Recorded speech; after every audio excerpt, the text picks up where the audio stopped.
Hello po sa inyong lahat. And again, maraming salamat po for everyone supporting our YouTube channel. Kung hindi pa po kayo kasali, don't forget to share, like, and subscribe sa ating YouTube channel recording. So ngayon pag-uusapan po natin, it's all about yung pagre-resign po ng ikatlong commissioner ng ICI, yung Independent Commission. Before anything else, pakilala muna tayo. Start tayo kay Ma'am Mags. Go ahead, Ma'am Mags. Ikaw na mauna. Ayan, magandang gabi sa inyo lahat. Yun, salamat sa pag-invite sa akin dito, and kilala niyo naman siguro ako, si Mag Malasakit, MEG Malasakit. Magandang gabi po sa inyo lahat. Alright. And Ma'am Mags, any specific tema ng pagba-vlog, anything that they would like to know about your channel? Ah,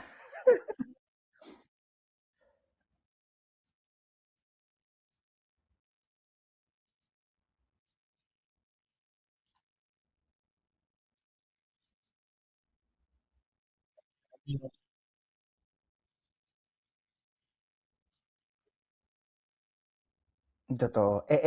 Anything in particular po at this moment na nagfo-focus kayo sa live? Madalang ako mag-live kasi ngayon kasi, medyo busy ako. Actually, nag-live lang ako nakaraan, papasalamat lang, eh, sa mga hindi nag-unsub. Okay. Alright. And thank you, Ma'am Mags. Sunod natin si Danceable TV 2.0. Ikaw naman, Kuya Dance. Naimbitahan din tayo at it is our opportunity to invite ni Philcast dito sa ano ba tawag mo dito? Mini podcast? Ito yung isa sa mga ng content ko. Kasi nga, Philcast yung channel. And then, ito yung parang sa playlist ko, I call it Philcast Breaking Point. Okay. Yeah.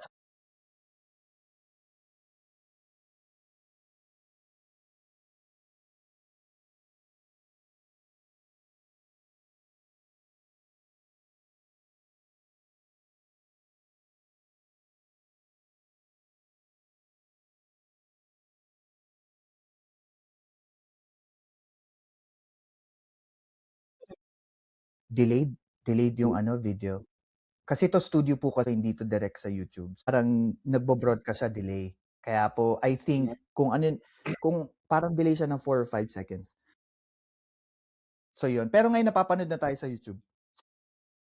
Ayan. So, yeah. So ngayon, yun nga mainit-init na pinag-uusapan dahil alam naman natin, akala natin na after 25, siguro naman po you understand that everyone has an parang high expectation sa Pangulo na bago mag-25, meron na talaga mapapakulong na mga big fish, ika nga. Siguro I wanna ask Mang Mags, may expectation ka, do you think nag-fall short ang presidente at ang team niya? Mhm. Hindi nga lang politician.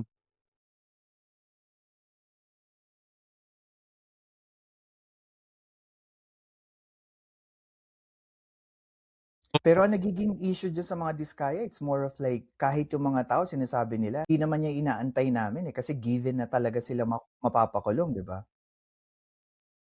Naniniwala pa din ako na may makukulong na politician diyan, naniniwala pa rin ako. Hindi ako Yeah, nawawalan ng pag-asa. totoo. And I think Kuya Dens, ikaw tingin mo nag-overpromise ba ang pangulo? Yeah, siguro masasabi ko isa 'to sa naging shortcoming nila pagdating sa issue na 'to. Si Kuya Mag na ah, nag tayong lahat nag-expect na merong big fish nga na makukulong ngayon.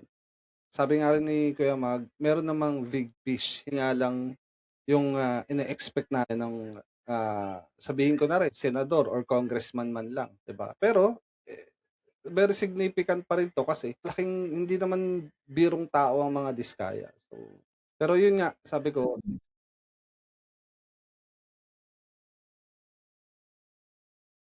Yeah, and I think sa mga eto naman po hindi ko alam kung ang stand ninyo ay DDS ba kayo or anti-government or pro-government. Pero ano yun? Sa'kin ba yun? Sorry, may tumatawag po sa akin. Gusto ko sana pong malaman sa inyo is that I think and I wanted to know your personal view. I don't know kung anong stand ninyo sa politics right now, kung DDS or loyalista or pro-government. Pero can we agree doon sa fact na malaking problema ng Pangulo is yung communication strategy nila? What do you guys think? Mamags?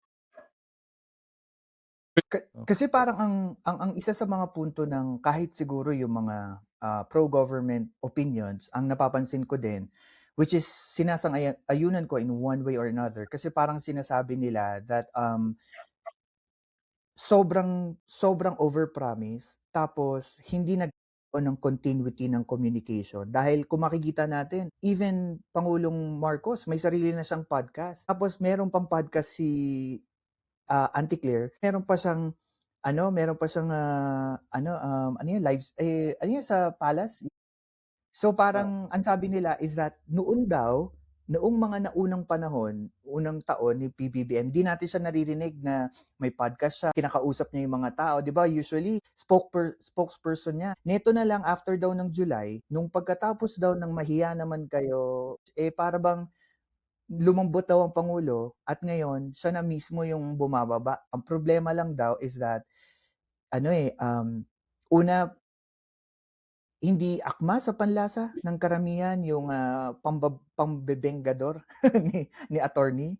And parang sinasabi nila na yung messaging na nabibigay across hindi lang sa mga loyalista, hindi siya nabibigay across the other aisle kung hindi lang daw nagkaroon nitong flood control project. Yan. Pero yeah.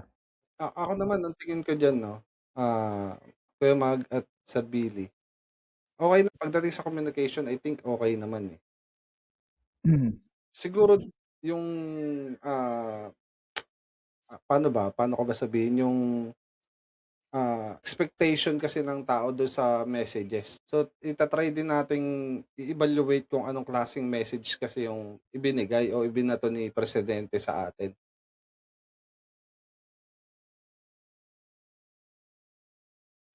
Alam mo yun, binigyan tayo ng baril ta's pinaputok natin agad, parang ganun yung dating. So, dapat hindi ganun, 'di ba? Oh, Kasi hindi yeah. naman sa totoo lang hindi naman hindi madali ang ginagawa ng gobyerno natin ngayon. Yes, so Mhm.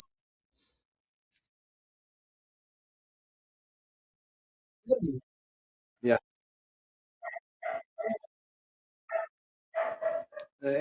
and Kuya Mag, kasi alam mo kung totoong naniniwala ang mga taong bayan sa mga DDS na yan, sana napababa na nila si Marcos.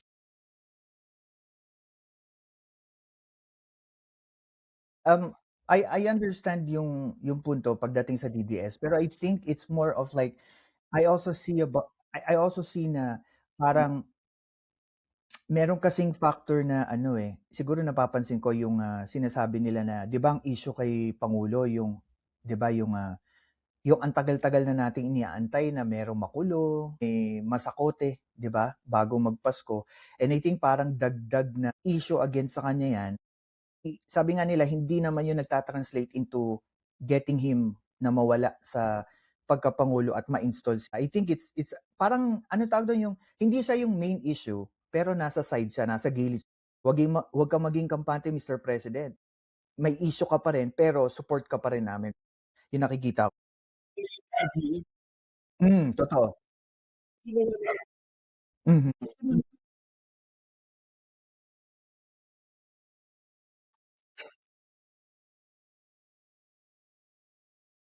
mhm. Yeah. hindi naman issue sa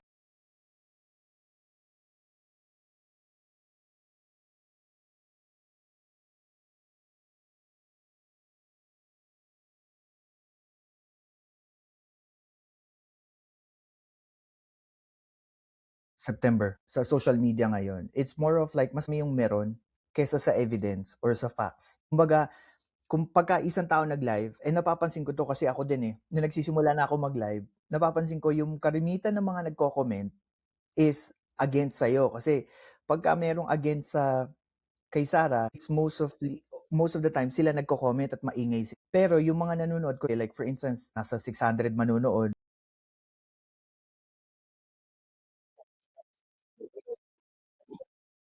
Ganito, ganyan.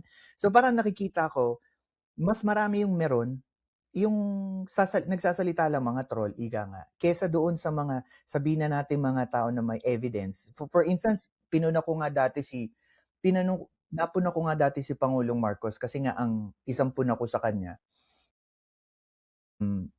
nagkaroon siya ng ICI. And I think dito tayo papasok dito sa topic natin. 'Di ba nagkaroon siya ng ICI? Nung nagkaroon siya ng ICI, sobrang hype up ng pangulo pati ng gobyerno yung ICI na ito madi-deliver, mapapakulong, whatsoever. Habang tumatagal, nakikita natin na malaki yung mga kahinaan ng ICI. Pagdating sa legislative, wala silang pangil, ika nga, wala silang kapangyarihan to even subpoena yung kung hindi pupunta yung mga iniimbita nilang mga tao or wala rin silang pondo at lumabas din na hindi sila ganun sinuportahan ng opisina ng presidente in terms of yung support na kailangan nila internal. So kayo guys, sa ICI tayo dumako. What do you think etong paglabas o pag-alis? Tatlo na yung umalis eh. Magalong, Babe Singson, tapos ito si Commissioner Fardo. Tingin nyo ba at the moment, may nakikita pa ba tayong effectivity ng komisyon na to or paunti-unti nang ikaw?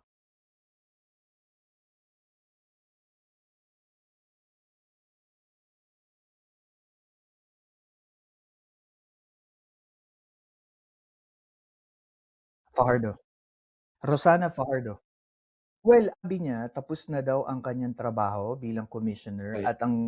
at pinilit lang siya ng government daw na magstay pero I think ang kanyang position is up until last month. Okey. Pinagbigyan niya lang daw ang pangulo. Okay. So, pinilit. So, diyan ako papasok. So, in the first place pala, kung iniisip mo na yung sabihin na natin na yung responsibility ibibigay sa'yo ng Pangulo ay ipinilit lang sa'yo at pangalawa, Pangulo pa yung nagpilit sa'yo para diyan sa so, ibig sabihin, in the first place, hindi ka sincero doon sa responsibility na binibigay sa'yo kasi in the first place pa lang, parang yung reason out mo is pinilit. So, ibig sabihin napilitan ka lang kaya mo ginawa. Gano'n ba yun? Gagawin mo yung trabaho na yan. Shame on you kapagka ganyan. So, hindi ka pala sincere sa trabaho mo. Una pa lang, hindi mo na tinanggap. Ba't mo pa tinanggap? I understand your point. Hindi rin biro dahil I think alam na nila kung ano magiging punot dulo Yes. ng komisyon na yan, 'di ba? Na meron talagang disadvantages sa umpisa pa lang. Totoo. Ma'am Mags, ikaw do you have a reaction dito sa pag-alis ni Commissioner Fardo at yung naunang dalawang commissioner na umalis na rin, si Magalong at saka si Si Magalong naman yung reason yan alam naman natin lahat, eh. DDS yan. Alam ng lahat yan, DDS yan. DDS? Oo, DDS yan. Kitang-kita naman, eh. Kaya umalis yan kasi masasagasaan yung boss niya. Ngayon 'to naman si Fajardo, yun nga kung yun ang katwiran niya, pinilit di umano siya ni Pangulo. Kaya nga, eh. Mm. Yun nga, eh. Oo. So, yun nga, eh. Yun, Ang yun nga din yung Ang parang pala sinasabi is, parang nakita ko kasi sinasabi nila mostly, yung trabaho daw nila tapos na. Nagawa na nila yung dapat nilang gawin based on their expertise. Ang sabi ni Fajardo, yung kaya na lang magawa on her part sa trabaho niya, ibigay na lang daw yung naimbestigahan na nila diretso sa ombudsman. Mhm,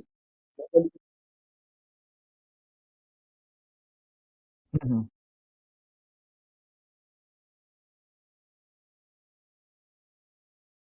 totoo. Mhm. guys, kaya mag-ano, guys. Ma'am Sige Mag, yung pag-alis ni sabi nga ng karamihan, even mga dilaw at saka pinklawan, malaking malaking sabihin na nating bigat ang nawala sa ICI noon. Commissioner Babe Singson. Anong reaction mo diyan? Sing Malupit daw talaga yun, talagang yun talaga yung kinakatakutan, eh.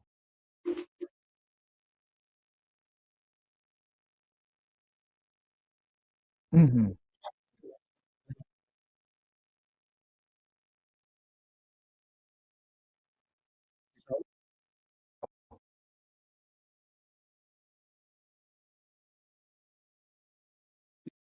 Hmm, totoo. Nung nire-research ko nga sa kanya nung panahon na siya ay, DPWH ni, Pinoy, talagang ano, even yung mga contractor talaga dati, hindi sa mata niya yung mga ano, eh, yung mga proyekto talagang alam niya, ano, line by line, eh. Pero ikaw Dens, siguro question ko sa'yo is more of like, kung puwede mo idagdag, more of like, meron kayang malaki epekto yung pag-alis ng tatlong commissioner on the foundation ng ICI?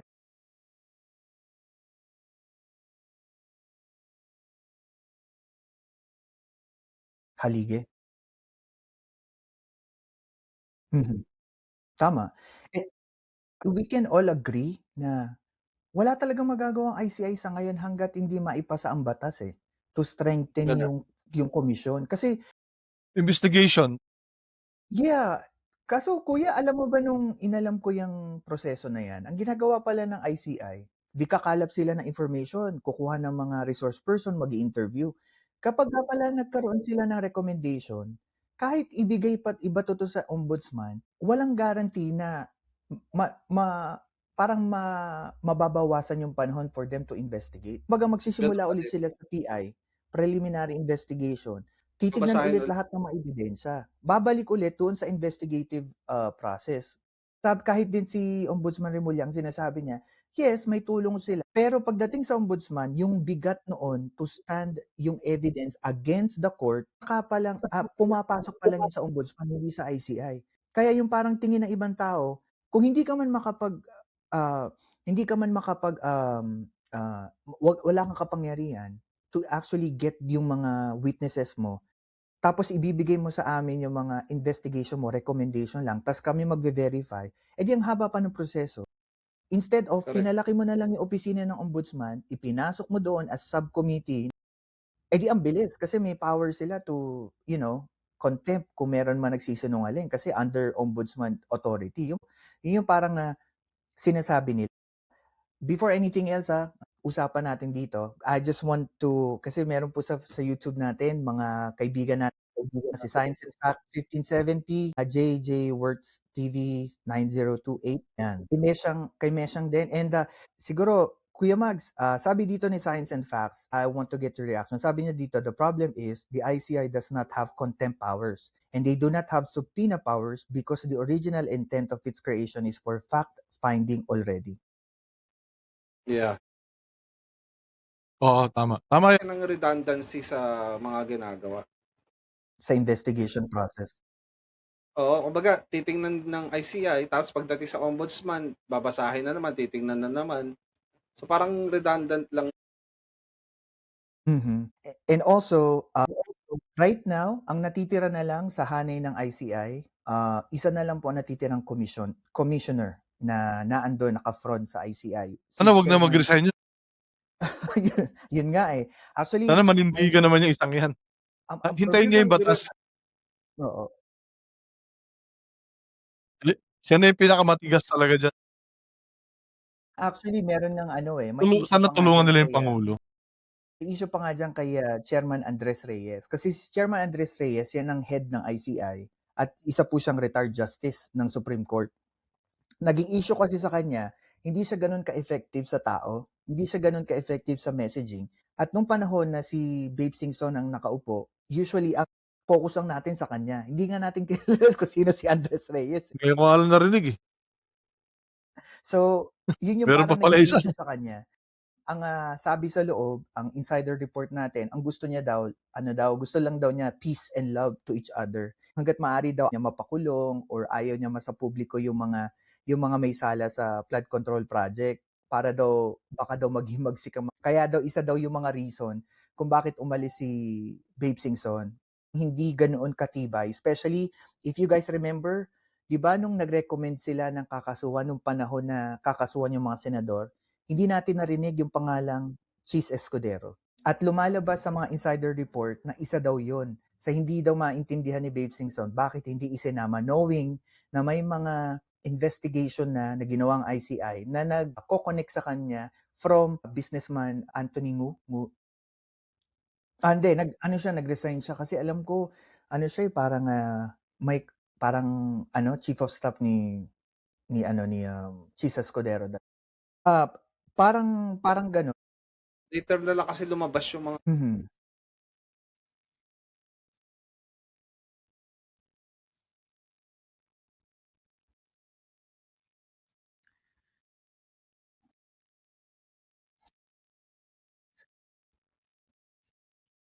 Mhm. Ang isang strategy na kinukuha nila right now, at that time, nung ini-interview siya, is that gusto niya kasi makuha si Ngu para ikanta niya si Cheese. Ang problema daw kasi, alam naman daw natin lahat na kapag mangungurakot ka, dapat maging mautak ka. So, no paper trail. Wala naman daw corrupt, kahit sabihin na natin kay Cheese, napipirma siya sa isang papeles na mahahanap natin after a while. Lumalagay na parang ang pinaka-way lang nila talaga na ma-connect si Cheese, ikanta nung Bagman. Magkaroon ng paper trail from Ngu para i-connect kay Cheese. I think yun yung nagiging issue. Based kay Yusek, yung statement daw ni Yusek Bernardo sa Senate. Ayun, Sige po, thank you, thank you.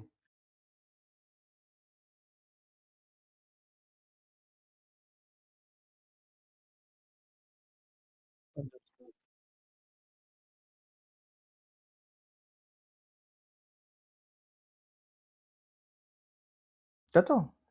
Totoo yan kasi supportive, eh. oo, At saka supportive measures talaga yang ICI. And yeah. And then isa din sa public statement ni Commissioner Fardo dito, basahin ko na rin. Ang sabi niya dito, natapos niya na yung trabaho niya and ang ramdaman niya that the goals daw po ng ICI have already been met. At parang sinisigundahan niya dito yung sinabi ni Ombudsman before, Ombudsman Boying, na hindi na magtatagal ang ICI kung hindi maipapasa sa batas. Kasi wala na magagawa, after investigation, eh. wala ng means, Alam eh, 'no? naman natin, oo, alam naman natin na halos nailabas na yung listahan, well, ng Cabral, rest in peace to her. 'Di ba, halos nandun na tayo, I would say, nakalagpas na tayo sa gitna ng investigation. Ngayon nag-aantay na lang tayo ng ano, 'di ba, link ng mga kakasuhan. So yun yung parang, sinabi niya rito. Eto guys, I want to know your reaction dito. Si Congressman Laila De Lima ng ML Party List, sabi niya dito, ang pag-resign daw ni Fajardo, yun na daw po ang mitya ng ICI. Ma'am Mags, anong sasabi mo? kung magre-relate tayo dun sa sinabi ni ano, ni Remulla, yun talaga, totoo naman siguro na mawawala na yan kasi tapos na yung trabaho nila, eh. Mhm. Di okey lang naman, okey lang kung tapos naman na yung trabaho nila. Wala namang problema sa Against? Sa'kin tama naman yung mga sinasabi niyo, agree ako na malaking bagay din yung ginawa nila during those times kasi nga, sabi nga ni Science and Facts, ah, kulang sa anong tawag dito, sa manpower yung ano, yung lang na sabi ko nga, okey lang na i-abolish pero sana wag natin kalimutan yung nagawa nila kahit papaano. Ang kalimutan natin yung mga pa-VIP dun, yung mga pa-VIP na ano, dun ako galit, wala naman. Okay. Oo, kahit yung mga kampig tsaka mga dilawan. Ano pala, just want to ano, to shout out si Ate Liwayway Castillo. Qatar po Uy, shoutout ito, sa'yo ni avid Wayway. listener po natin. Yan, hello po sa inyo. And then ito naman, sabi naman ng Makabayan Black dito, start na daw ito ng lost cause sa ICI, ng ICI. Sino be? Any ah, opinion? Makabayan Black. Mm, Mhm. nila ng ano, ng, anti-corruption. correct, Actually, agree. ako sa totoo lang, gusto ko yung opinion din ni Dens din na ano, death penalty, kasi ang gusto ko talaga masimulan at masampulan na. Kasi hindi sila tumitigil, eh, palaki ng palaki magmula doon sa PDAF ni Pinoy. Huminto lang kasi hindi natin narinig kay Duterte. Ngayon nung kay Marcos, eto namang flood control project, eh, ano sa susunod, 'di ba? Tapos makikita mo, gaganda ng bahay. Sobra, sobra, hindi totoo 'yan. Sa totoo lang 'di nga ako naaawa, eh. Meron Yeah. tayong mga narinig, ewan ko kung nakikita niyo kasi upon researching this issue, daw po sa anak ni Saldico, nagsalita sa Portugal, nag-live siya, "My dad didn't do anything. Ang wag naman kayo maging judgmental, hindi naman lahat 'yan masama." Ako gusto ko sabihin, buti nga nakapunta ka ng Portugal, eh. Hindi namin alam kung saan 'yan. Mhm. At saka palaki ng palaki, sa PDAF less than ano lang, eh, 700 million pesos, eh. Ngayon paakyat na ng trilyon. Ano kaya susunod? 'Di ba, palaki ng palaki and I think na maganda yung ICI for optics na ng taong may ginagawa ang pangulo. Ang problema lang, sumobra ang hype. O sumobra namang nag-expect, o sige ang ICI na mag-iimbestiga, magpapakaso, pero hindi nila alam, walang kapangyarihan ng ICI to do that. Correct. Alam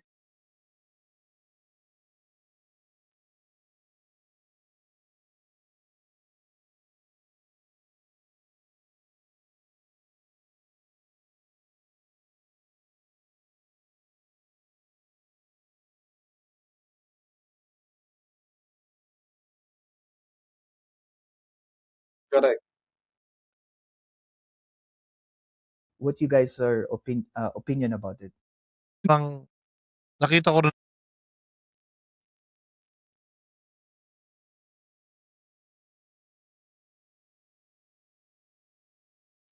Mhm.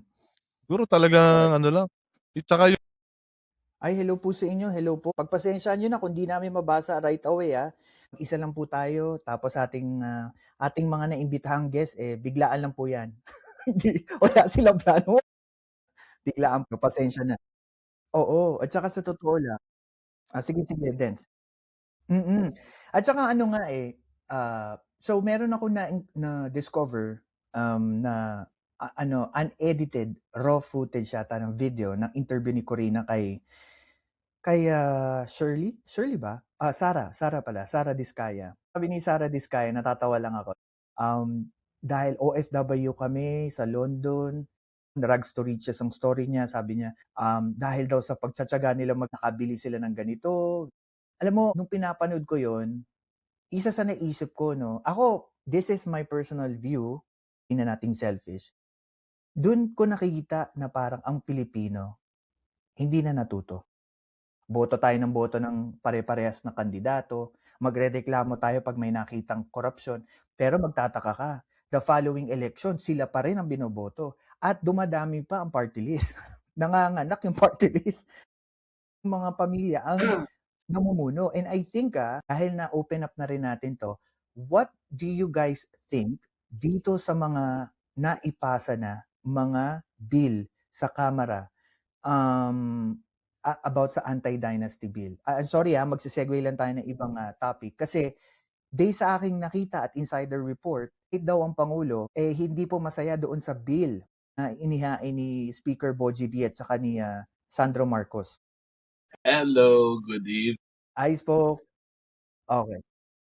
Good evening. I mean, good morning sa inyo kasi alas 12 na. Oh, sorry, Hello, sorry, late hello. na, ayan. O before Ako po, we mga kuya. oh, be Oo okay, nga. before we start, Spokesjet, introduce yourself. Okay, hi. Hello? Good evening sa inyo. I mean, good morning.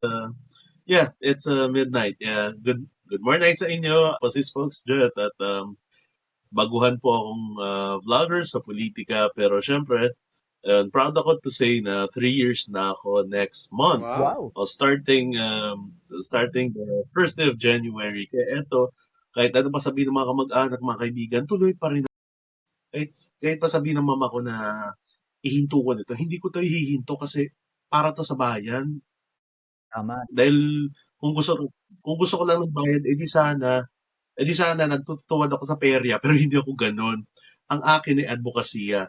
Kasi kung pera din lang, meron akong trabaho at saka kaya ko rin mag-business. So, sa akin, when I do Hmm. this, political vlogging, and of course about education also. Kasi teacher ako at saka journalist din Mm. ako. I do it for the advocacy, not for the views, not for the clout, not for the popularity, not for the money. Mm. Yeah, because money can be found easily, money can be restored easily, but trust cannot be restored as easily as money. Yeah. Tama. Doon ako naniniwala. At Spokesjet, quick question para sa Yes. kaalaman ng karamihan, especially bagong channel pa lang ako and other people here might not know who you are. Yung pino-focus ng channel mo at this moment, any specific focus ang nakikita mo sa ngayon with your channel? O sa akin, on weekdays it's more of news and politics. Pero syempre ano tayo, kaya nilalahukan ko rin ng news kasi ano din ako, journalist ako, sa broadcast ako at saka sa dyaryo, sa community newspaper namin sa Ilocos. Weekly yun. And member, Kasasabit ko nga lang ng ng article ko Jet, member ka, di ba? for the Member ka ng for 2 National, weeks. National League, di ba? I forgot. Hmm. Anong Wow. pangalan nun? National Press Club. Yun, National Press Club. Ayan guys ha, first time nasa bahay natin ay isa sa mga Wow. sabihin na nating kasali sa National Press Club. Wow. Yun, prestige yun ng mga media personnel Hello. Yun, no? group. So, before Mm-mm. we start, thank you po sa lahat na nandito. And I guess isasabay na natin si Spokesjet, ano? And I do apologize kay Kuya Dens kanina. Kuya Dens, continue yung sinasabi mo kanina. Ako magsimula, basahin ko muna yung ni Meshang. Sige lang. Ano to, Go. bias. Bias ako dito. Anyway, ni Meshang, no, maraming mga mabulaklak sa panahon ngayon. Ano ang mali para sa kanila katotohanan? Yun ang tama para sa kanila. Tapos ano ba yung Tama. I think kanina nga 'di ba pinag-uusapan na isama na natin si Spokesjet dito. Mm. Yung pag-alis ni Commissioner Sige, no. Rosana Fajardo, binila it's a sign na humihina na or pawala na yung effect ng ICI, especially sa mata ng tao sa optics. Para lang maintindihan natin ng konti, ano ba ang expertise ni Rosana Fajardo? Siya po ay isang country manager partner ng SVG & Company. Expertise niya po ang tumingin ng mga dokumento at paper trail at money trail. Sabi nga ng karamihan and all the businessman, nung nire-research ko tong issue na to, malaking kawalan kasi kung pag-uusapan natin yung mga detalye sa listahan ng mga proyekto, yun po ang expertise ni Commissioner Fajardo. I think po if you guys don't mind. Yeah.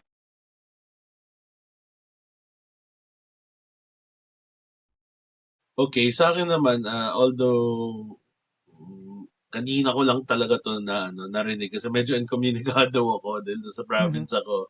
Sa akin naman is sana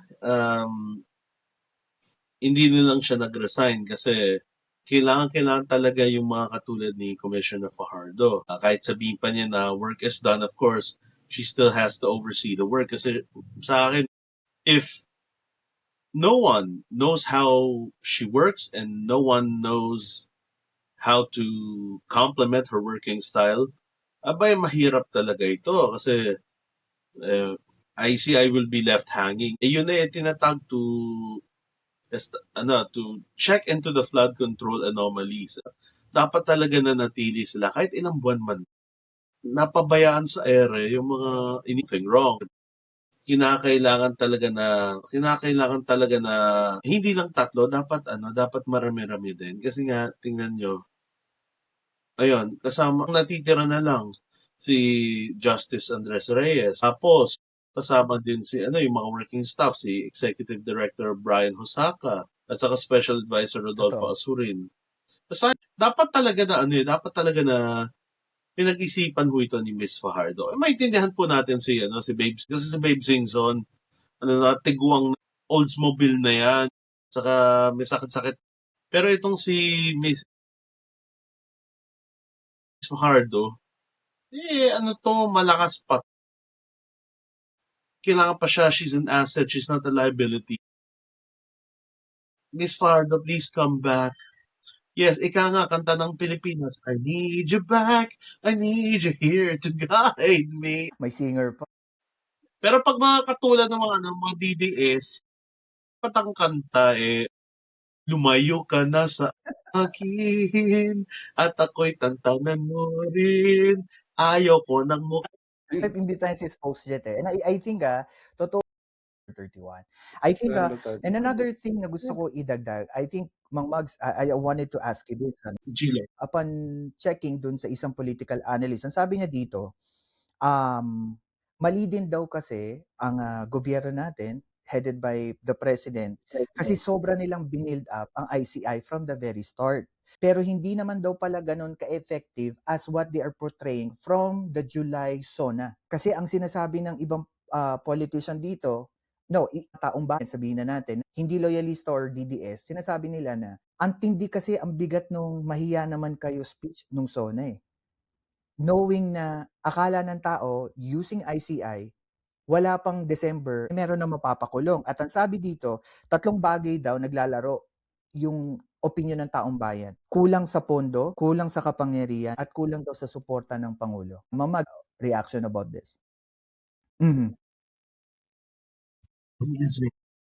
Totoo, hinipe todo. Ay, Martires po, Martires. Hello? Mamags, Correct. can you say a little bit of like, yung sinasabi kasi ng mga detractors, especially DDS, sinasabi nila ICI was made for optics sa mata lang ng tao, pero wala talaga siyang effectivity. Sa kanila. Sa kanila siguro. Pero lahat naman may lapses, 'di ba? Sabi ko nga kanina baka naman kasi Naman. na-miscalculate. Baka Yeah. na-miscalculate lang kasi hindi naman gano'n basta-basta magkalap ng ebidensya, Hindi naman gano'n kadali na magkaso, Kahit nga simpleng kaso lang 'yan, hindi naman basta-basta mo maifa-file 'yan 'pag hindi kumpleto yung Correct. ebidensya mo, wala kang testigo, 'di ba? Totoo. And I think one of the Siyempre. biggest moment ng ICI na talagang sabihin na natin na nagpabagsak sa magandang hype ng ICI before. I think I want to ask your reaction about this. Naaalala nyo ba noong ni-request ng ICI si Pulong na pumunta at hindi siya pumunta, pero nung hindi na si Sandro pumunta. At sabi ng mga tao, ang kwento sa labas is that dito daw natin makikita yung example ng ICI, wala talagang pangil. What do you think about this, Dens? Mhm. Mhm. Ano naman sa kanila, ang kudos naman sa kanila kasi pagdating sa pag-gather ng information, gather ng evidences, I mean na, kumbaga 101% pa nga nagawa nila yun eh. Kaya nga, yun lang ang nagiging sablay is wala nga talagang, agree sa inyong lahat na wala talagang pangil kasi wala silang jurisdiction doon sa tao.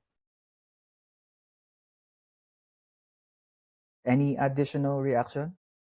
Wala naman so far. Pero sa akin lang sana kasi is, sana mabigyan pa ng chance ang ICI. Magandang initiative to ni PBBM. Tingnan nyo, si Sara Descaya nakulong na. Yung pamangkin niyang babae, natiklo na rin, natimbog na. Ano lang tayo, let's just be patient. We should not be too hasty because hastiness will bring nothing but misery, diba? Tama. If we're too hasty to the extent of not following the due process of law, di patay tayo, di ba? Correct. Matitiklo rin yan. Tapos pati yung BGC boys o BGC Boys. sa mga ano na yan. Kasi ikaw, Bryce Hernandez, punutin yung buhok mo, no? Kahit lagyan ko pa ng tire block yung buhok mo, wala na yan. Ikaw rin, Henry Alcantara, pang movie character ka, pwede kang star, pwede ka, gampanan mo si Henry VIII. Tapos yung pag namatay ka na, bulate na naman sa bunganga mo, pati lahat ng perang mo, isusuka mo. Ano yan? Makukulong din yan. Tapos Majojoros Gamboa din yan ng mga mayor. Oo, maganda na sila tatlong una, at Yeah. maganda rin silang pumada ng mga Makulay. Pwede rin mga motor Nako. oil. Yun dapat. Huwag tayong mawalan ng pag-asa. Nangyari Huwag yun. tayong mawalan ng pag-asa. Kasi Ano yun? buti nga ngayon may pangulo na nagbulgar ng mga Pangulo ganyang hindi. katiwalian. Wala namang ganyan, kahit noon, eh. Ngayon lang. Tama. Totoo, Ngayon lang, totoo, ngayon pa ba tayo mawawalan ng pag-asa? Hindi katulad nun, Oh, 'di ba? tahimik. totoo. Ngayon Guys, pa ba tayo mawawalan ng pag-usapan pag-asa? natin pag-usapan natin another angle dito sa issue na 'to. We all know and we need to be honest with ourselves. Loyalista, not loyalista, DDS or non-DDS, pro-government or not, we need to be honest to ourselves. Mula nung bumagsak itong Yes. flood control project na sabihin na natin nag-shape doon sa reality na ang approval rating ng ating Pangulo at ngayon inihahambing sa approval rating ng ating Vice Presidente. Siguro Ba ang yun? tanong ko sa inyo, based on our recent survey na aking na-research, bumagsak po ng almost -3 sa mga Grabe. past survey magmula nung July ang ating Pangulo, and then kita dito na mataas pa rin ang approval rating ni Vice President Sara Duterte. Ang question ko sa inyo, tingin nyo ba tingin nyo po ba is malaki nag-iepekto ng flood control project? And second, totoo ba, naniniwala ba kayo doon sa mga propaganda ng DDS na ito na yung katapusan ng chapter ni Pangulong Marcos? Ma'am Mags? Ganyan nga din yun. Sa Netherlands. Ganyan nga din yun. Mhm. Yung mga nag-iisip na tao, hindi babagsak ng ganyan ng rating ng pangulo. Mostly Ako mind naniniwala conditioning. diyan, eh. Ako di ako naniniwala na well, aga pa para i-mind condition mo yung isip ng mga tao. Totoo. Yun lang. And Ma'am Mags, yung reaction mo naman sa sinasabi ng mga DDS na this would be parang huling chapter na ng Pangulo sa pagiging presidente niya. Well, ako hindi naman ako DDS, hindi naman ako loyalista na pro-government kasi hindi naman talaga kahit naman si Yusek pro-government ka. Nung Totoo yan. Magandang anggulo yan kasi alam natin sisi kay Pangulo eh. I guess Densa, I want to ask your reaction. Ang magiging tawag ko yan, parang slippery slope lang yan eh. Parang nag-a-assert agad tayo ng something. Mhm. Kung tutusin natin sa mga ratings rate, napaka-minor lang. Para i-trigger mo yung sabihin natin, i-trigger mo yung taong bayan. Pangalawa, unang-una, sabi nga ni Mang Mag, sino ang tinanong nila? Ang akin naman, sino ang pinagkuhaan nila ng survey?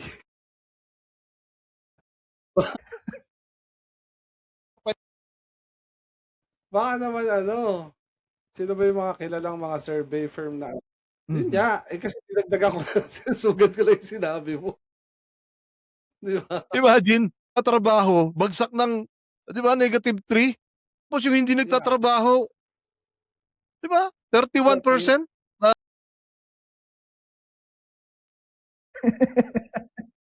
Hindi, ito pa, in terms of correct. In terms of slippery slope, sino ba yung magpo-prove na bakit naging ganyan yung percentage ni Sara at saka ni BBM? Kung hindi siya bibigyan ng posisyon ng Pangulo, wala talaga siyang trabaho, kundi andyan lang siya kapag kinailangan or nasa ibang bansa ang Pangulo. I think, Spokesjet, I want to ask your reaction about this. Hindi dapat natin i-base yung pagbagsak ng rating ni Pangulong Marcos sa pagtaas ng rating or pag-maintain ng rating ni VP Sara. Dahil daw po sa alam natin that anything goes. Anong nangyari sa gobyerno? Hindi naman binabanatan si Vice. Ang binabanata lagi si Marcos. So with this thinking, ano ang reaction? Is it fair sa mga tao from different side of the aisle na isisi lahat ang issue sa Pangulo and bigyan ng sabihin natin ng pass ang Vice? Of course not. Sisihin ng Pangulo kasi naman, itong mga ito hindi marunong mag-appreciate. Kaya mga kapal ng mukha nyo. Papasurvey, sinong sinurvey nyo? Yung mga patay sa Laloma, yung mga patay dun sa Loyola, mga hayop. Yung punta pa ba kayo ng suka sa Manila Memorial? Kapal your face. Mesang. Okay, ganyan. Alam niyo, kung ayaw nyo, kung ayaw nyo sa Pilipinas, kung ayaw nyo, lumayas na kayo, you're free to go. Sumakay kayo ng Mars, punta kayo ng Mars, no? Punta kayo ng Pluto, kung gusto nyo. Hindi ako nagbabase sa survey. I don't care about the Mhm. surveys. I care about the actual performance of the president. A survey is just a survey. And just like any other instrument, it has biases. Kayo SWS, may tanong ako sa inyo. Tanong ako sa inyo. Pina-validate nyo ba yung survey nyo? Kanina nyo pina-validate kay Mang Kepweng? Pa-validate nyo yung survey nyo? Pa-pilot test nyo bago kayo magbigay-bigay ng mga survey, no? Kasi kung hindi validated, sigurado may biases. Oo. At saka sa totoo lang, ilan ba pina-survey nyo? Baka sinurvey nyo 69. Pumayag na magpa-survey sa inyo kasi meron kayo hatag na dato. Ewan ko. Pero kapag ano yan, kapag na-determine nyo kung sino yung sa survey nyo, dapat random. Dapat Alam dapat mo dapat. random. Huwag kayo pipili puro tayo. Dapat ang survey is just a guide. It is not the be-all and end-all of a president's performance because that's different. Actual performance is not measured by the results of a survey. Ano yan? Parang gusto nyo ipalabas. Kapag yung ari ng lalaki 8 inches, magaling nga siya, magaling naman siyang pumatay. Bakit? Bawat nangyayari niya ay parang sinisinok na manok. Yes, yeah. Kung magaling naman, bakit kayo masyado Tama, Performance tama. like evaluation? Evaluation is just an evaluation. It's a guide. It is not a reflection of who you are. It is just a opinion. And opinions are natural in Correct. evaluations, di ba? Because sometimes we tend to be biased, di ba? SWS, alam Mhm. niyo ba yan? Sino ba naging professor niyo sa, umamin kayo, sino ba? Si Webster Kobang-Kobang, I love you 3 times a day. Tatanungin Ay nako, do not always believe in the surveys because just like evaluation, surveys are just they're formed by opinions of other people of you. But if you truly know yourself, you wouldn't believe it because there's always some bias somewhere. Thank you. No? Correct. Totoo 'yan. Totoo 'yan kahit sa'kin. Walang nagsu-survey sa'kin. Hindi po, sa'kin hindi pa. Wala. Wala. Baka mamaya wala silang nahanap. Ang pinuntahan nila siguro yung mga supermarket. Hindi, may nakita Saan ako. kayo punta sa Mighty Mart? Guys, to be honest, may nakita ako nagsa-survey. Alam Nagpunta niyo, ba kayo sa 7-Eleven? may nakita ako nagsa-survey. Oo. Ang nagsa-survey,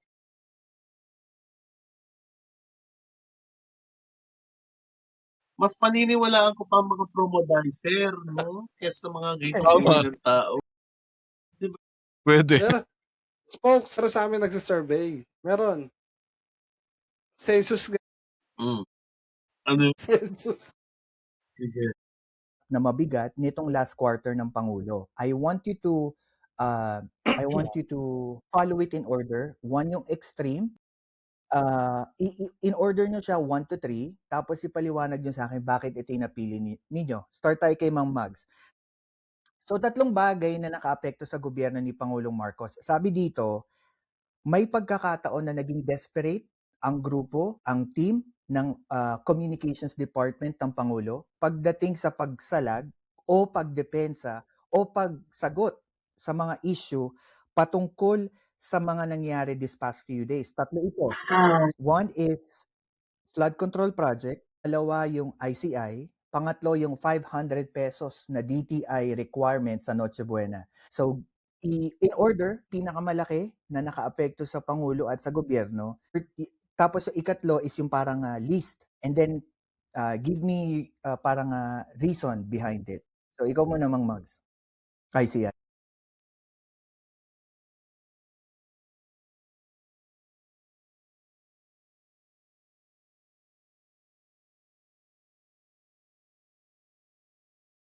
Yun dun ako naniniwala 'no, na yun yung pinakamalaking naging impact. Number 2, kuya. Number 2 mo. Mhm. 500 nun.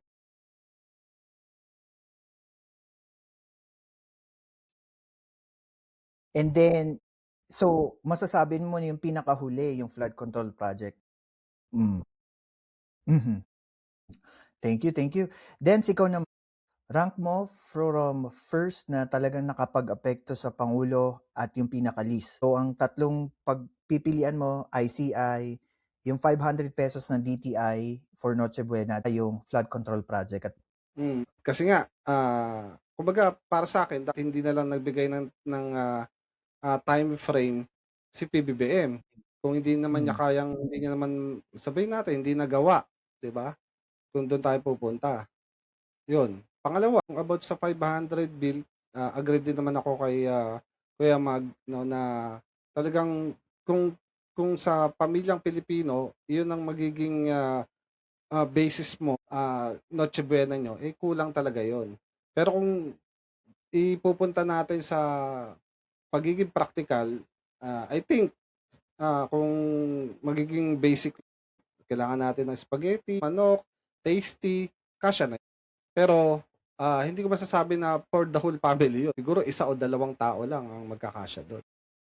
Ano ba yung pangatlo? Flood control. flood control. Yan naman talaga yung the biggest issue.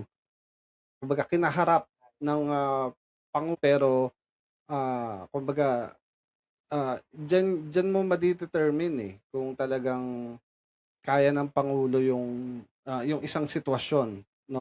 Kung ano man, kahit ano man yung danasin o dumaan na pagsubok, alamin na. Ng Yes. Pangulo. And I think that's where I want to change a little bit of the topic na gusto ko tanongin yung mga reaction ninyo, and we'll start to Spokesjet. Spokesjet, I have 2 questions and I want to ask your reaction. Salvageable pa ba or magsusurvive pa ba si PBBM for next year, knowing ano na nangyari this last quarter of the year? Tingin ba natin magsusurvive din ang ICI for next year? So 2 questions.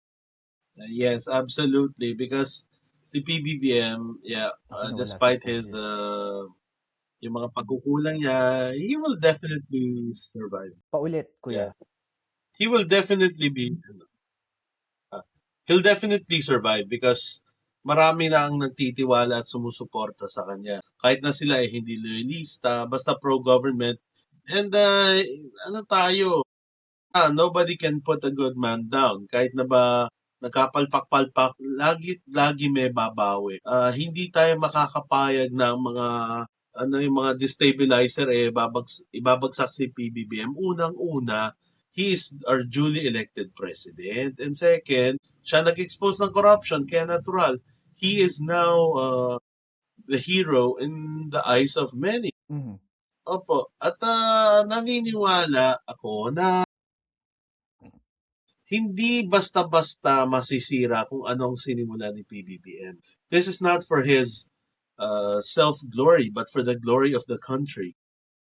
Naniniwala ko pati ICI magtatagal din. Basta wag lang papasok doon yung mga kurako, papasok yung mga walang hiya, yung mga may bad agenda, yung mga may hidden agenda. Basta sana PBBM, mag-ingat po kayo at maging mapanuri po sa pagpili. Huwag po kayong aasa lang sa sasabihin ng ibang tao. Ano po kayo? I believe in your judiciousness and your sense of fair play and fairness. Kaya huwag kayong manindim. Nandito kami para sa inyo. Pro-government kasi kami. At ako lalo na loyalist. Kahit ano mangyari, I will support you. I will never leave you. Marami kami nagmamahal sa inyo. Basta PBBM, keep up the good work and do not let failures define you because you're not the type of man who would give up. And those surveys, they're just bull poop. They're just bull poop. Don't believe those because bias yan. We know what you're doing, we know what you're up to, and we know how you work. Kaya naniniwala ako that even though this will be a long, long walk, okay, never ever take a hike because we need you and we love you. Thank you, Spokesjet. And I think nandito na tayo Wala naman. sa posisyon na ito na yung last quarter, ika nga. Sa basketball, last quarter na ni Pangulo bago ang eleksyon. Mang Mags, ikaw, tingin mo, magsusurvive ka? Definitely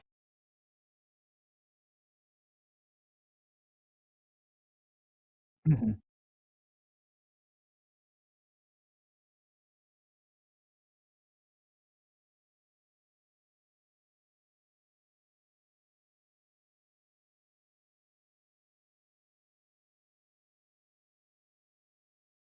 Mhm.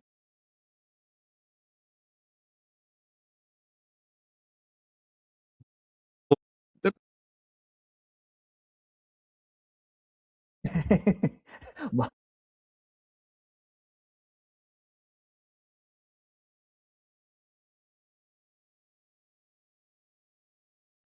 gumagawa na lang siya ng paraan hanggang sa matapos ang kanyang termino to please the people, pero not being a president. So do you think this would also be a factor kung magsu-survive ang president at ang sabihin na natin ICI? Hindi, unang question din yung sagot ko eh. Sino ba may sabi niyan? DDS pa rin, Well, di ba? marami mga nagsasabi, maraming nagsasabi. Sa Netherlands. Ito lang, susugan ko lang yung sinabi ni Kuya Magno. Meron kasing stigma yung iba na para bang kung ano yung nangyari sa tatay, mangyayari sa anak. Tama. Wala naman tayo sa panahon noon. Hello, nasa new technology na. Hindi ganun yun na kung ano yung nangyari sa past, mangyayari sa future. Maling-mali po yun. Huwag tayo mag-expect ng ganun. So yung mga iniisip, kasi tingin ko, nag-iisip lang naman yan. Mga DDS, mga DDLS na kinukumpara nila yung tatay sa anak. So malayong-malayo po yun. Hindi na po mangmang ang... Sorry guys, sorry. Hindi ko naman sinasabing mangmang yung tao noon. Although, mas may technology kasi tayo ngayon kumpara noon. So, hindi na tayo ganon. Kumbaga, hindi na tayo nabubuhay sa old age. Nasa modern age na tayo. Lahat ng mga information is publicly available na. Ibig sabihin, nag-aaral na at natututo na ang tao. So, wag kayong asyumero. Okay, asumero. And I really believe na mas maganda kasing ako personally maganda na pag-uusapan natin tong iba't ibang perspective, especially tayo dito, may iba't iba tayong perspective kasi para magkaroon ng malinaw na pananaw ang mga nakikinig na hindi lang ang isang tao may opinion sa gobyerno, meron tayong iba't ibang pananaw. And I think na importante nating malaman yung tinatawag na projection ng mga tao. 'Di ba? Tayo mga simpleng tao, taxpayer, anong project natin? Kasi doon natin makikita yung pulso, yung totoong pulso eh. Hindi yung survey lang sa papel o survey ng ibang tao na binabayaran to do the survey. Ako para sa akin, this is the best way to actually do a survey to the taong bayan. Kasi ito yung opinion natin eh, 'di ba? Ito yung paninindigan mo. And I think, sa segue ako ng konti, I wanted to talk a little bit more dito sa BICAM Budget 2026. I wanted to ask you guys certain questions na malaking pinag-usapan dito sa... And alam natin at this moment in time, hindi pa po pinipirmahan ng Pangulo yung budget ng 2026. And there are reports that the President will take the reenactment budget ng 2025 and sinigundahan to ni Senator Win Gatchalian na hindi naman makakaapekto sa ekonomiya. Yun nga lang, hindi magkakaroon ng spending ang gobyerno which will somehow affect kung gaano katagal ng Pangulo. I think I wanted to first ask Spokesjet. Spokesjet, ano ang opinion mo noong lumabas sa periodiko at sa social media na yung allocables ng 2026, 2025, I'm not mistaken, laki yung naalat kay Speaker Romualdez at saka kay Sandro at that time. Any reaction? What do you feel about it? Kasi ito yung ginamit ng mga DDS against the Marcoses. Spokesjet, ano po kayo? Naka-mute po kayo. Ay, ano So, yun? question ko is more of like about sa budget. Noong pong lumabas sa periodiko at sa social media, yung pinakamalaking allocables sa budget ng 2025 ay si Sandro Marcos at saka si Speaker Romualdez at ginagamit ito ng DDS to be a propaganda against Pangulong Marcos. What is your reaction about this? Sa akin naman, okay, kailangan i-verify kung talagang kung ano ang pinanggamitan. Okay, at bakit malaking allocables. Huwag tayo mag-jump into conclusion kasi malay natin. Kaya pinakamalaking kasi syempre yung distrito nila mas nangangailangan ng mga tulong.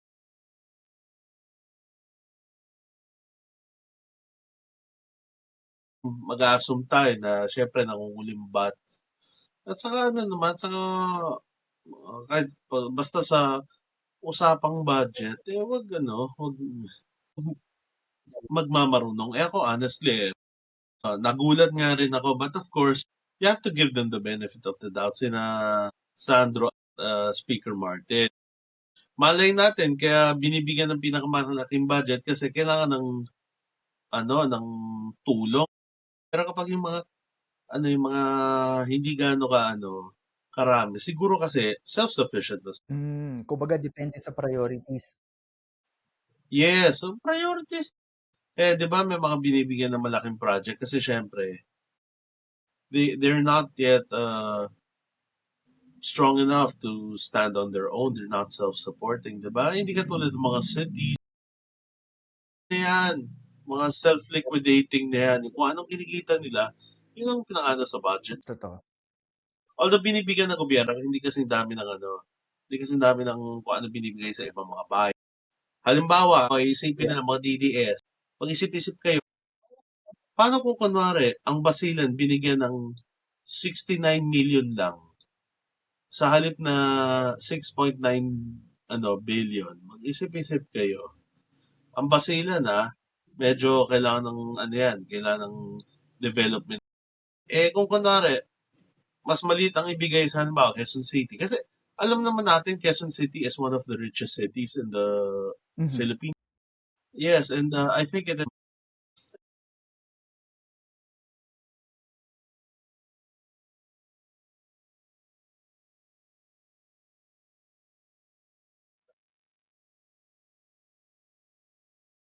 Danceable. Si Ma'am Mags. polluted ang mga utak niyo. Patawag ko ng anti-smoke belching unit para yung mga utak niyo. Ano kayo? Huwag kayong manira kung ayaw masira. Tama. Yun lang. Thank you, Spokesjet. Mang Mags, another question to you. What Thank do you. you feel about sa mga nangyayari ngayon sa recent updates natin sa flood control project? Do you think yung involvement ni Secretary Vince Dizon as per Congressman Leandro Leviste, maiisip ba natin? And also the death of Yusek Cabral. Do you think Secretary Vince Dizon ay isang kalihim o meron siyang lihim na pinoprotektahan? Vince Dizon? Opo, secretary ng DPWH. Pagkamatay ni Cabral tapos yung mga list na nilabas ni Leviste na parang sinasabi kasi na kaya daw hindi dinideny o kino-confirm ni Secretary Vince Dizon yung mga listahan na yun kasi daw po may pinoprotektahan. Si Attorney Attorney Ridon, si Ridon.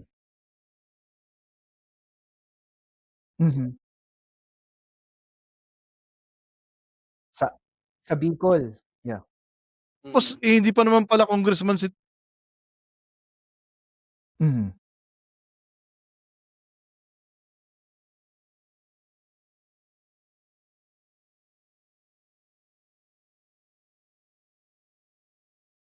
Kaya nga,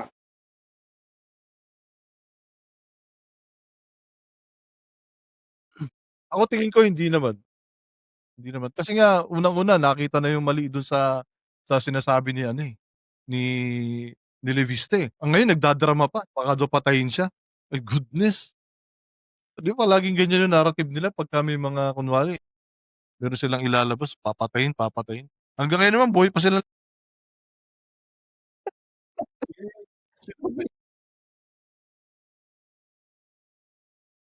Laging gano'n, eh.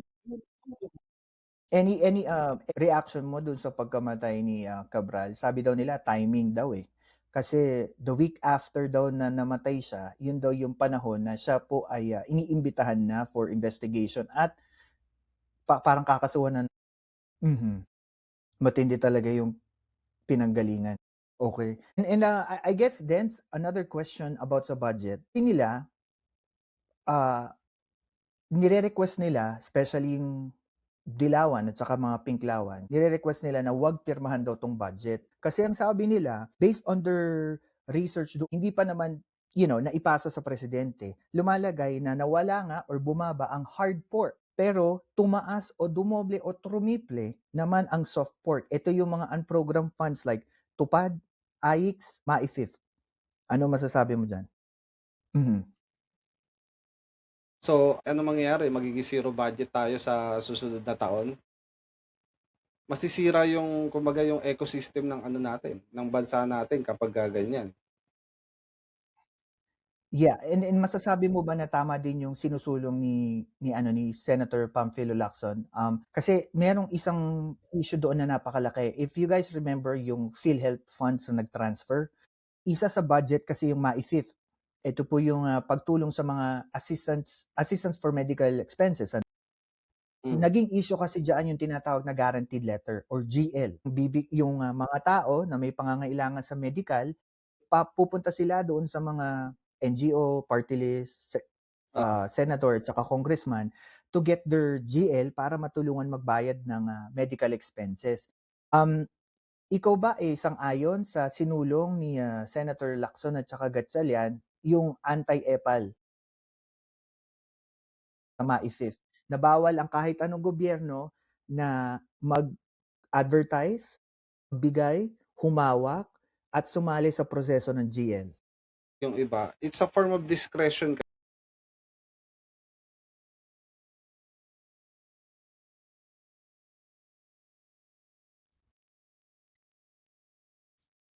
Mm. Pinadaan mo pa sa captain yun, pinadaan mo pa sa barangay yun. Hindi natin alam kung mababawasan o ano yan. Ito yung sa akin. Okay. And ako, bali dito po sa channel natin before I continue, ano, after I say my piece about this, meron po tayong parte ng live na this is what we call a breaking point, Philcast breaking point. Kung saan po lahat tayo open na po kahit sino magsalita to share their reaction about sa questions na ibibigay ko. 2 questions lang para marinig ng mga tagapakinig natin yung mga opinion ninyo about this issue. So, as what I said about dito sa budget na to, for me, perfect na politiko, walang perfect na budget, walang perfect na BICAM. Meron at meron yan. Kasi po, based na rin sa mga nare-research natin, ang BICAM po kasi, yaan ang punto kung saan nagkokompromiso ang priority ng Senado versus sa Kamara. At ang Senado po ay nasyonal versus ang Kamara ay district, lokal. So, may mga punto na iba ang priority nila, they need to converge at magkompromiso para maipasa ang budget. Para sa akin, tulad doon ng flood control project, just like flood control project na, okay, kumukuha ka, kumukurap ka, pero kung kukurap ka man, at least 3% okay na. 30, 40, 50, 60, 70%. Kasi sobra na. And I understand, marami nagsasabi na 5% pera pa rin yun ng tao. Pero wala naman po tayong paraan para ma-zero out ang korupsyon, especially sa budget, unless magkaroon ng constitutional convention, palitan ng constitution, kasi it's on the system. Yan yung opinion ko. Ito sa pagsisimula ng ating channel, nandito na tayo sa last part. Meron ako ibabatong question and pwede tayong magbatuhan ng opinion natin. It's about the government at ano yung magiging ano natin sa politics. Number 1 question, kahit sino po mag-start. Kontrolado ba ni Pangulong Marcos ang mainstream media at ang social media? Sino gusto mag-start? Because kung i-control niya, edi sana na-filter ang lahat ng mga sasabihin ng mga mainstream media. Correct. Nasa demokrasya tayo, kaya kung sino man nagsasabing si PBBM kinokontrol niya yung mga yung mainstream media at social media. Anong kaalam niyo sa kanya? No? Bandage master? Ha? Huwag kayong praning, ha? Kayo sabi atang praning? Baka kayo gusto mag-control niya. Oy, hindi totoo yan. Hindi ako bayaran for one dahil may trabaho ako, and besides, ang pinakagusto ko lang na bayad ay malaman ng mga tao ang katotohanan at may maliwanagan. Kung bayad at bayad din lang, okay, bayang vlogger, baka sa DDS yung bayarang vlogger, no? Ako kasi personally, what is important is that nagagawa ko yung part ko para sa country, sa people. Kahit ang pasabihin ng pamilya ko at na tumigil ako, kaletsehan yun, di ako titigil. May sarili akong isip. Kung bayaran ka, titigil ka. Titigil ka basta-basta. Titig ko may bibig mo. Magpapalit ka ng panig mo. Ganun din sa traditional media. Tatahimik ka. Pero ngayon, maraming hard-hitting journalists. Bakit? Kung si PBBM, ima-muzzle niya yung mainstream media, eh di marami sana sarado ngayon, pati Rappler sarado. Tapos yung building na lang ng Rappler, ginawa na lang lugar ng baratilyo, no? Eh hindi ganda si PBBM. Parang parang ginawang ukay-ukay. Sa bagay, si Maria Ressa, mukha naman siyang, yung damit niya, pang ukay-uka. Pero, I guarantee you, sa karanasan namin, ano ni PBBM ang media. Kasi ako, malaya ako nakakasulat tungkol sa education. But of course, I do not criticize the president because he is not directly a part of this. But of course, I have some urges, like, I have some appeals, like, PBBM, please investigate this matter. You know, alam mo, sabihin ko, PBBM, do this! He has a mind of his own. We know that he's a public servant, but we should not dictate upon him because he is the pilot of our country. Good point. And so, to those who say that social media and traditional media are controlled by PBBM, get your facts straight. Or unless you're not even straight. Sa Tama. akin ito Ito sa akin kung ang nagsabi niya na yung mga DD shits, Sige, ang kapal naman ng mukha niyong sabihin yan na kinokontrol ng Pangulo ang social media. Eh kung balahurain niyo nga siya nabubura ba Totoo yung yan. post niyo? True. Hindi naman, di ba, kung mura-murahin niyo nga Ito sila Banat Bay, kung murahin yung saka sila Boss Da, kung murahin ng Pangulo, ito sasabihin niyo pa, kontrolado ng Pangulo ang social sa media. busdadan. Di ba?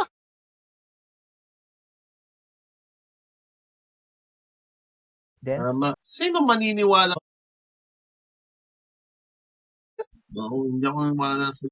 At saka alam mo, Banat Bay, kahit Tom, ikaw ang bayan kasi tingnan, ginagamit mo yung Mocha Girls para kumita ka. Ba't di ka magtrabaho ng patas? Walang pakialam sa'yo. Magtinda ka ng maruya, magtinda ka ng lumpia sa kanto, yung mga toge. Di ba? Kahit magtinda ka ng pansit, o di kaya kahit magluto ka ng fishball, mas gagalangin kita, no? Kesa na yung nagagamit ka ng iba. Siguro kaya ikaw ang nagbugaw sa mga girls, hindi ka kasi isang ano, hindi ka papadom, ikaw ay mamasang. Totoo ba 'yan? Totoo bang mamasang ka? Byron sa umaga, Byrina sa gabi. Tsura. Ring! Ay! Ring! Dens.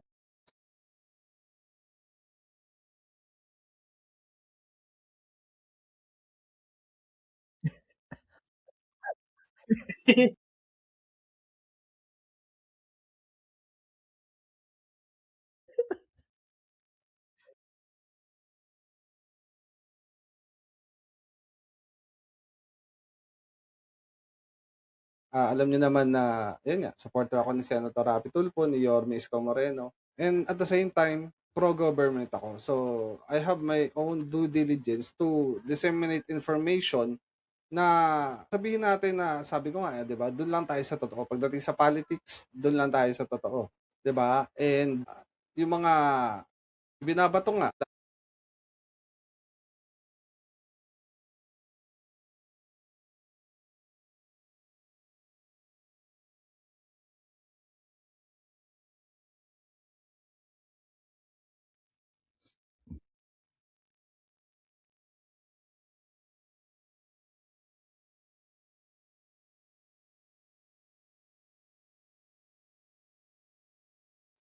kanan na nangyayari sa natin, sa bansa natin. Yun yung sa akin. I have my own due diligence. Mm-hmm. And ako, para sa akin, ano na kasi ang tao ngayon no? Sobra ng sensitive, 'di ba, sa social media. Yeah. Mantaka mo isang issue lang kay Pangulo, million na Madami nakapost sa social media. 'Di ba? Wala nakakakontrol. Talagang misinformation, disinformation nakikita na natin sa social media. And I Correct. think it's for me yung mga misinformation saka disinformation, disservice 'yon sa taong bayan. Kasi hindi natin nalalaman yung totoo. I think na may part na kontrolado ng narrative, kontrolado sa akin ni Pangulong Marcos ang media in a way kasi nakakaya niyang gamitin ng PCOO to express his opinion. I think na neto na lang nakaraang ilang linggo nang tumindi ng tumindi ang galit ng taong bayan, kaya nagkaroon siya ng sariling podcast para mas lumapit siya sa tao. Kasi we all know naman eh, noon bago mangyari itong flood control project, hindi naman talaga natin nakikita na may podcast si Pangulo. Literally, sa spokesperson niya lang talaga ipinaparating yung gusto niya sabihin.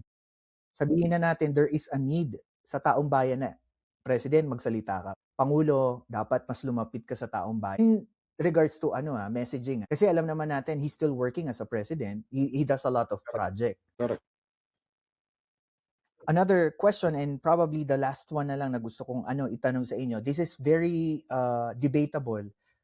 From DDS, Dilawan, Pinklawan, at saka Loyalista. One of the questions na na-research ko and intriguing para sa akin and also sa mga nakikinig sa atin, we want to know your opinion. Tingin nyo ba na alam ng ating Pangulo na na-anticipate na niya yung lawak at laki ng flood control scandal noong nagsalita siya last July doon sa State of the Nation address niya na infamous for mahiya naman kay so question is about dito sa anticipation ng ating Pangulo. Doon sa July SONA niya na sinabi niya yung mahiya naman kayo speech, do you think na anticipate ng Pangulo yung lawak at laki epekto na ito na ang daming sanga-sangang tao involved, miski yung kanyang kamag-anak? Possibly, kasi syempre if you're a president, you would spare no one. You take no prisoners. So kahit sabihin pa kamag-anak mo, if you're a just man, would you let this person go scot-free? Or let the person face the consequences of his actions? Pero kuya, nung Diba? sinabi mong posible, where does it come from? What do you think na? Mhm.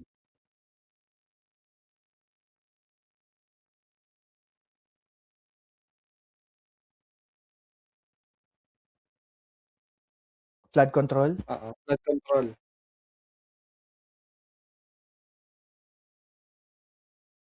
Mm. Mhm. Mm.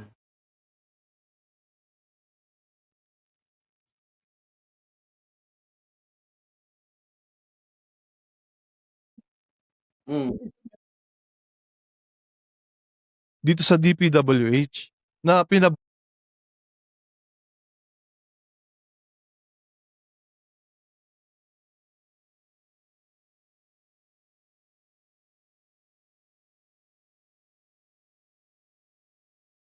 Mm.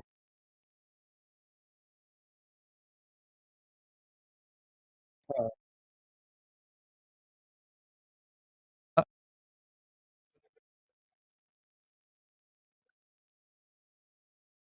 Interesting. Especially, literal pinahiya niya ang isang ahensya, especially DPWH sa SONA. Kasi I remember nung nagsasalita siya ng speech niya dinuduro niya pati yung senador at saka kongresista sa plenaryo talagang kayo, correct. 'di ba? Talagang matindi. Imagine,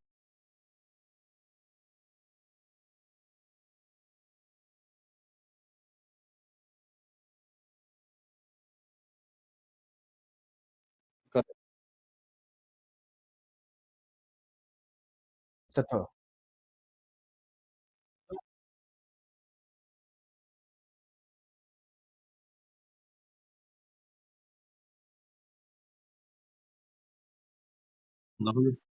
Naputol ako. So, he knows that getting into this would require so much tenacity, and he has that. That is why he's not afraid to expose those na involved.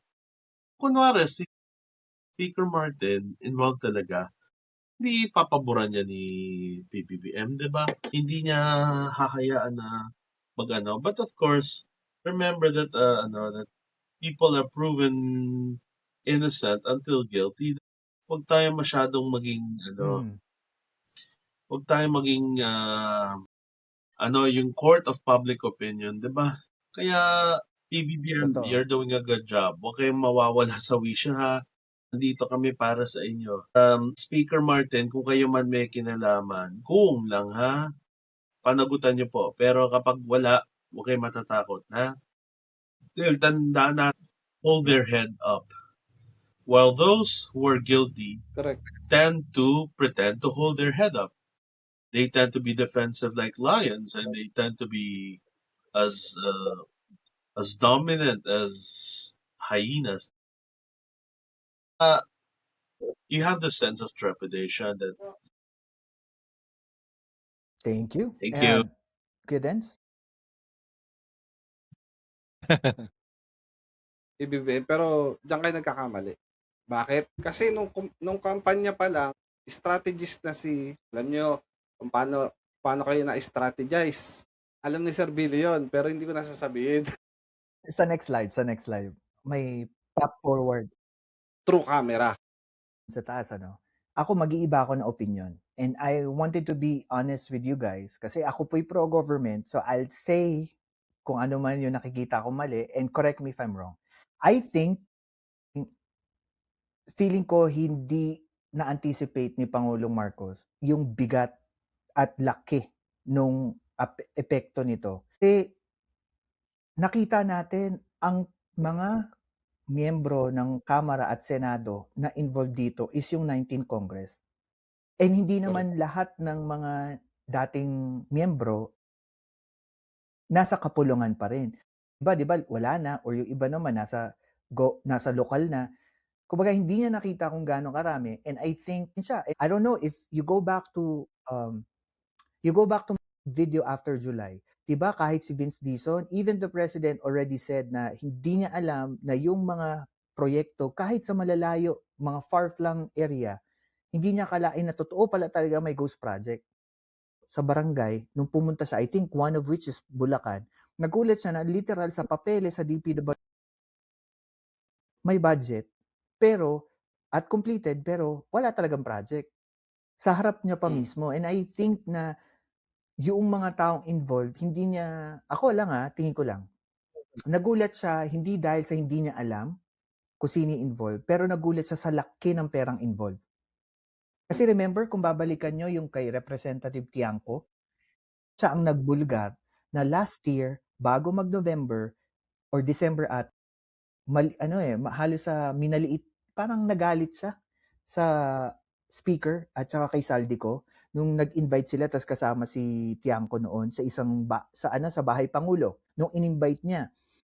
Tapos sabi ni Tiangco noon na talagang galit na galit siya kay Saldico at saka kay speaker kasi sabi niya sobrang tindi na ng kinuha yung pera, hindi kayo nakontento. Wala tuloy ako magawa on my end, di ako makapaggawa ng proyekto. So I think doon pa lang niya nakita talaga yung laki. And I think na maaring yung ginawa niya nung July, yun yung culmination ng from January na naipasa yung 2025 budget hanggang July, doon niya nakita yung tindi. 'Di ba? Tindi ng nakuhang pera. And I think na isang lesson, ano na rin to, no? Parang case project, ika nga, sa mga susunod na Pangulo. Kahit gaano pa katindi yung political power mo, you will never see kung may mga corrupt, kung saan nila ilalagay insertion, saan nila dadagdag yung mga budget na hindi naman na, na pwedeng makorrupt ng mga corrupt na officials.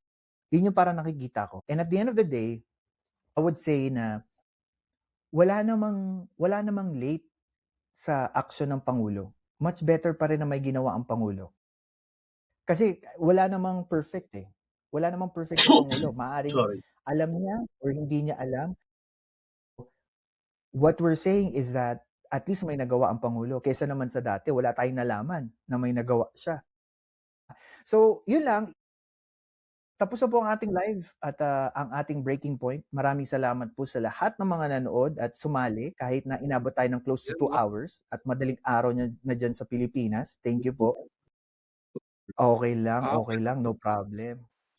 Pero sana next pero next time sana makakapagkwentuhan po ulit tayo sa mga tao nandito sa taas. Kwentuhan tayo next time. Marami tayong pag-uusapan, especially year-ender special ni Densable TV mamaya. Diyan tayo. Yun. Tapos ako po, meron akong separate na year-ender special. I think itatitle ko doon sa year-end special, Can Survive Next Year. Kasi yun yung pinakamabigat na question eh, 'di ba? Kasi gusto ko itakal doon yung future ng Vice President at saka President of the upcoming year. So, yan, sana makakit kayo doon. And before we end, we would invite yung mga panauhin natin sa taas to have their, sabihin na nating last say ninyo sa topic natin and any advice to our listener about what's going on in our politics. Hello, thank you. Yeah! Ibay pa to. Kung sino ba talaga sa mga vlogger, nakakabila man o hindi, ang talagang merong sense at nagsasabi ng totoo sa mga lumalabas na ebidensya, impormasyon, dokumento na ipinapakita. Sabi, kagaya rin ng sinabi ni Pilcas, yun na pong kumakalat na misinformation, disinformation at fake news. So, try nyo pong ugaliin. Correct. So, Thank you. So yun, maraming salamat sa pag-invite. And yun, ngayon ko lang na-meet si ano eh, si Pax, si Sir. Naka-subscribe na po ako sa'yo. thank you po. Thank you Yeah. po. And ayun, Demag. so yun sa akin lang Naman. Siyempre. Ano kasi nandun? Kasi si Banat Mag-ingat ka. share. Mag-ingat ka dyan. just stating the facts. Sabi nga, dito totoo lang na. Huwag tayong mawalan ng pag-asa. Huwag tayong masyadong sa mga kababayan natin na Mhm. congressista mawalan ng pag-asa. Tiwala tayo na kayang-kaya ngayon. So makakasurvive, tiwala ko makakasurvive matapos yung kanyang term. So yun lang naman. Salamat sa inyo lahat. Yan, thank you po mga Mags. And spokesman. Ayan, bago ako humimlay, matulog. Maraming salamat kay Bailey sa pag-aya sa akin kahit na super spontaneous. Mabuti na gising pa ako, no? Galing pa. Galing pa. Epekto ng simbang gabi. Pero payo ko sa ating lahat, bago tayo magbalita, bago tayo magkalat ng balita, magbasa-basa muna, ha? Huwag yung ikakalat kasi yung nagkalat, crush nyo. O di kaya dahil may biases, hindi pwede yan. Saliksik muna, saka sumuri, magtanong, at saka kapag nahihirapan, mag-research. Kaya nga may Google dyan, no? Pero wag puro Wikipedia, kasi Wikipedia, puro kapulpulan, puro talk shit doon. Tingin kayo sa mga, yung mga mainstream media, yung mga alternative media. Tandaan natin, lahat ng mga media outfit may mga biases dahil papaano. Pero isa lang pinaninindigan. Ibinabalita ko ano talaga nangyari at kung paano mangyari. Bago tayo maniwala sa isang bagay, huwag tayong papauto. Huwag tayong papauto dyan. Kung mga kamag-anak ko, mas naniniwala yung mga kurakot daw mga bangag si PBBM. Well, ano ba yan? Diyos ko, sabi ko, nung nakita ko naman hindi to bangag Kung bangag to, kung ngiwi ito, edi sana sobrang nangayayaya. Tapos, di ba, sobrang mukha ng matanda. Bakit si PBBM naman diretso magsalita. Minsan lang, di ba, sa natural speech, confuse tayo. Huwag naman sabihin na, di ba, nakakamali tayo. Kung makadidias na kung magsalita, ang perfect nyo. Baka AI nagpapatakbo sa utak nyo. Yan, at higit sa lahat, chef, bago tayo mag-pass ng judgment, alamin muna natin ang kwento sa likod nito. Halimbawa, kay Cathy Cabral, yung iba nagsasabi, pinatay daw. Posible yon, yes. Pero syempre, it's better to suspend judgment. Yes. Although we may have theories, we have other versions, of course, it's best to focus on the official version. Yeah. At saka, although sabihin natin, if we're not sure, we should not say things. Lalo na pagdating sa patay, diba? Yung kay Cathy Cabral, diba? Respect lang. Kahit na ayaw natin sa tao, gusto natin sakalin ang buhay, no? At gusto natin tapak-tapakan, parang voodoo doll. Respeto lang, ha? At saka sa mga higit sa lahat ng mga sa mga kapwa kong Pilipino dyan, huwag kayo panay ang flex, ha? huwag kayo panay mangiyabang-yabang kasi unang-una di niyo madadala sa afterlife, 'di ba, yung mga tatong niyo, mga pera niyo, mga yaman niyo. At pangalawa, kapag panay-flex, dalawa lang 'yan. Holdupper ang susukol sa inyo o pulis ang susukol sa inyo kasi yung pala, hindi kayo nagbabayad ng tax, tapos mandurugas pa kayo. Yun lang. Next, ha? Hey, Yeah, ayan, thank yes. you, thank you. Papakamit ka to next. Oo, and thank you, sa lahat po ng, nakisali, naki-join sa first Philcast Breaking Point natin at, we'll try our best na Sure, no problem. mag-live tayo ng mas maaga. Ako personally, I thank all of you guys kasi bagong channel and any support I always appreciate it. Para sa akin, ang pinaka-last ko na lang na lagi ko po sinasabi, kahit anong kulay po ng politika kayo ngayon, wala akong problema doon. Ang gusto ko pong, parang wala ako, yun. Ang gusto ko pong, lagi ipunto sa lahat ang opinyon po ng isa, kahit anong kulay man ng politiko, ay importante po kaysa sa opinyon ng 100. Bakit? Kasi the moment na tumahimik po tayo, that's the time na inaalaw natin ang masama mag-reign over us. Pag hindi po natin pinag-uusapan na isang bagay, hindi po nabibigyan ng linaw kung totoo man o hindi. Ito man ay misinformation or disinformation, mas maganda maging skeptic tayo kahit sa mga vlogger na pinakikinggan natin. Correct. Dahil at the end of the day, the most important thing that we have is our voice. Pagka sinimulan natin tumigil magbigay ng opinion natin sa mga bagay-bagay, doon po nagsisimula ang mga corrupt na opisyal na gumawa ng kababuyan at garapal na pangungurap sa ating pondo ng bayan. So wag po tayong tumigil na magsalita, naliksik, 'di ba? Magtanong kapag pumunta po kayo sa mga favorite nyo na vlogger, magtanong kayo sa kanila kung paano nila nakuha itong mga datos. Dahil po yun ang kapangyarihan natin bilang taxpayer. Ang nakikinig lang. And tama na rin po yung inaalaw natin yung political colors natin, mamayani sa ating opinion sa mga bagay-bagay. Matagal na po tayong naniniwala sa mga politiko. Pero ano po nangyari? Ala naman po, hindi naman nagbago buhay natin. Mas lalo pa nga humirap. So yun lang. So maraming salamat pa po kayo kasali. Don't forget po to share, like, and subscribe sa ating channel. So po yung mga tao nasa taas. And don't forget po, we will all meet you next time sa live natin. At sigurado po may mga ibang aakyat kasi may nagpapasabi na sa akin na gusto nila umakyat sa next live. So thank you po sa inyo lahat and Billy, have a great day. excuse me, Billy. I want to invite you to my live this Sunday. Bukas ko ay i-release ang poster at ito ay sa collab. Year-end commentary and concert. Syempre, may konting fun tayo, diba? Concert?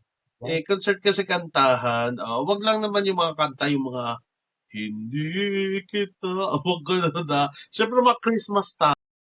No problem. Mm.